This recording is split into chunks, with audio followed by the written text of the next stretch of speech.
నమస్తే, welcome to leader TV. నేను మీ journalist Naresh. ఇక మీరు ఎక్కడన్నా భూముల మీద పెట్టుబడులు పెడుతున్నారా, ప్లాట్లు కొంటున్నారా, ఇండ్లు కొంటున్నారా అని ఒకవేళ అనుకుంటే అది ఎంతవరకు పక్కా, ఎంతవరకు గ్యారంటీ, మరి కొంటే మనం కొంటుంది కరెక్టేనా, మనం తీసుకుంటుంది బరాబరేనా, మనని మోసం చేస్తున్నారా అనే విషయాలపైన ఎక్కువ చర్చ చేస్తూ ఉంటారు. ఇది బిజినెస్ సర్కిల్లో ఎక్కువ నడుస్తూ ఉంటుంది. సో అసలే రియల్ ఎస్టేట్ దారుణంగా ఉంది. రేవంత్ రెడ్డి విధానాలు ఏందో, ఆయన ప్రభుత్వ పాలసీలు ఏందో కానీ బయట రియల్ ఎస్టేట్ అయితే కుప్పగూలిపోయింది, నాశనం అయిపోయింది. అయినప్పటికీ కొంతమంది దొంగలు ఎట్లా మోపోయిందంటే, రియల్టర్లు చెప్పేది ఒకటి చేసేది ఒకటి, ప్రజలని కథం పట్టించేస్తా ఉన్నారు, మారుస్తా ఉన్నారు. చెప్పేటప్పుడేమో ఇగో పలానా వెంచర్లో పలానా ప్లేస్లో పలానా ప్లాట్లు ఇస్తాం, పలానా రిజిస్ట్రేషన్లు చేస్తామని చెప్తారు. కానీ తీరా వచ్చేసరికంటే అది ఇంకో జాగాలు ఉంటుంది, ఇంకో కథ ఉంటుంది. అంటే వాళ్ళు చేసిన బ్రౌచర్లలో ఒకటి ఉంటుంది, వాళ్ళు చెప్పే అడ్వర్టైజ్మెంట్లలో ఒకటి ఉంటుంది, చివరికి వాళ్ళు ఇచ్చేది ఒకటి ఉంటుంది. అది చూసిన తర్వాత చూని అమ్మ మళ్ళీ పెట్టద్రాబాయ్ ఈ దరిద్రుల దగ్గర అని జనాలు తిట్టుకుంటారు. కానీ మళ్ళీ నమ్ముకుంటూ పోతుంటారు. ఎందుకంటే ఇన్వెస్ట్మెంట్ కదా.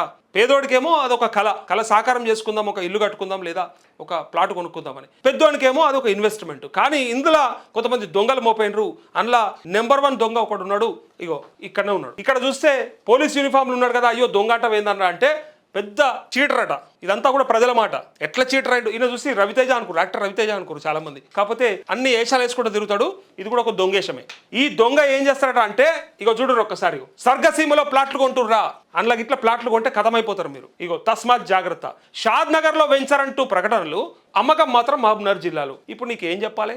పేరుకేమో షాద్ నగర్ అని చెప్తివి, అమ్మకమేమో మహబూబ్నగర్ జిల్లాలో పెడితివి. అంటే దోపిడీ అన్నట్టు. ఇది ఒక రకం దోపిడీ.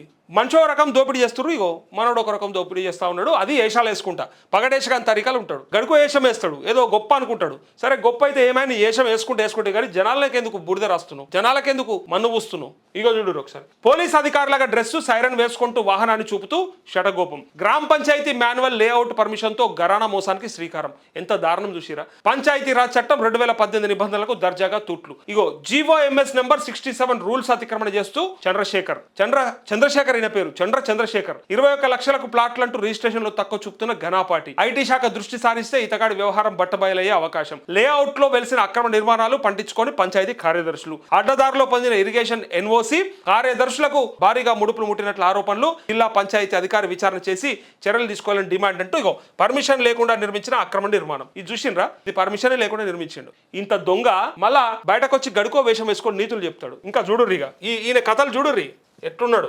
జనాలను కథం పట్టి నీకే ఉన్నారు మొత్తం. దోపిడి అంటే దోపిడి, మామూలు దోపిడి కాదు. ఇలా కథలు చూడుర్రి. ఇంకా మహబూబ్ నగర్ జిల్లాలో బాలనగర్ మండలం తిరుమలాపూర్ గ్రామ శివారులో స్వర్గసీమ పేరుతో ఆకర్షణీయ ప్రకటనలు ఇస్తూ అమాయక ప్రజల నెత్తిన షటకోపం పెడుతున్న రియల్ ఎస్టేట్ భాగోతం వెలుగులోకి వచ్చింది. చెప్పేది ఒక చోట, అమ్మేది ఒక చోట. షాద్ నగర్ పరిసర ప్రాంతాలంటూ ప్రచారం చేసి వాస్తవానికి మహబూబ్నగర్ జిల్లాలోని భూములను ప్లాట్లుగా విక్రయిస్తున్న వైనం కలకలం రేపుతోంది. మేనేజింగ్ డైరెక్టర్ గా ఉన్న చంద్రశేఖర్ కీలక పాత్ర పోషిస్తున్నాడనే ఆరోపణలు వినిపిస్తున్నాయి. విచిత్రమైన వేషాలు, హంగులతో అమాయక కొనుగోలుదారులను మభ్యపెడుతూ ప్లాట్ల విక్రయాలకు పాల్పడుతున్నాడని బాధితులు ఆరోపిస్తున్నారు. గ్రామ పంచాయతీ మాన్యువల్ లేఅవుట్ పర్మిషన్ అడ్డం పెట్టుకుని కోట్ల రూపాయల విలువైన గణన వ్యవహారానికి తెరలేపినట్టు తెలుస్తోంది. పంచాయతీరాజ్ చట్టం 2018 నిబంధనలకు తూట్లు పొడుస్తూ GOMS నెంబర్ 67 రూల్స్ ను తుంగలో తొక్కి దర్జాగా అతిక్రమిస్తూ అక్రమ లేఅవుట్లు చేస్తున్నాడనే ఆరోపణలు బలంగా వినిపిస్తున్నాయి. లేఅవుట్లలో స్విమ్మింగ్ పూల్ తో పాటు రూముల నిర్మాణం చేపట్టి పంచాయతీరాజ్ శాఖకు సవాల్ విసురుతున్నాడు. ఇతగాడి మాయమాటల్లో పడి కొనుగోలు చేసిన కస్టమర్లు ప్రతి ప్లాట్ సుమారు 21 లక్షల రూపాయలకు విక్రయిస్తున్నప్పటికీ రిజిస్ట్రేషన్ సమయంలో చూపిస్తున్న విలువ ఎంత అన్న ప్రశ్నలు ఉత్పన్నమవుతున్నాయి. ఈ కోణంలో ఆదాయ పన్ను శాఖ అధికారులు దృష్టి సారిస్తే చంద్రశేఖర్ వ్యవహారాలు బట్టబయలు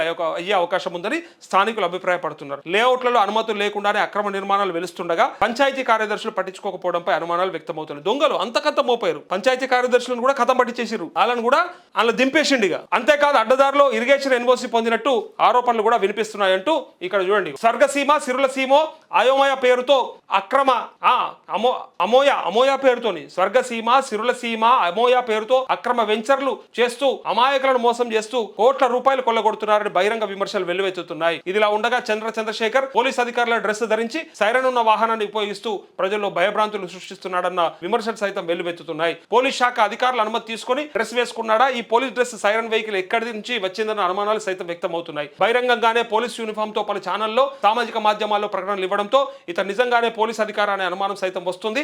అక్రమంగా సంపాదించే కాసుల కోసం ఈ రూపాన్ని ధరించి ప్రజలను మభ్యపెడుతున్నాడన్న విషయం ఆ ప్రశ్నార్థకంగా మారింది. ఇగో అక్రమ లేఅవుట్ అనుమతి లేకుండా నిర్మించిన రూమ్లపై చర్యలు చేపట్టకుండా ప్రేక్షక పాత్రతో పంచాయతీ కార్యదర్శులు ఉండడంతో భారీగా ముడుపులు తీసుకొని ఆ వైపు కన్నెత్తి చూడడం లేదన్న విమర్శలు వెల్లువెత్తున్నాయి. స్వర్గసీమ, సిర్లసీమ, అమోయా పేరుతో చేస్తున్న ఈ మొత్తం వ్యవహారంపై జిల్లా పంచాయతీ అధికారి సమగ్ర విచారణ జరిపి కఠిన చర్యలు తీసుకోవాలంటూ స్థానికులు, పలువురు సామాజికవేత్తలు డిమాండ్ చేస్తున్నారు. ఉన్నతాధికారులు చర్యలు చేపట్టకుండా ఆలస్యం చేస్తే మరికొంతమంది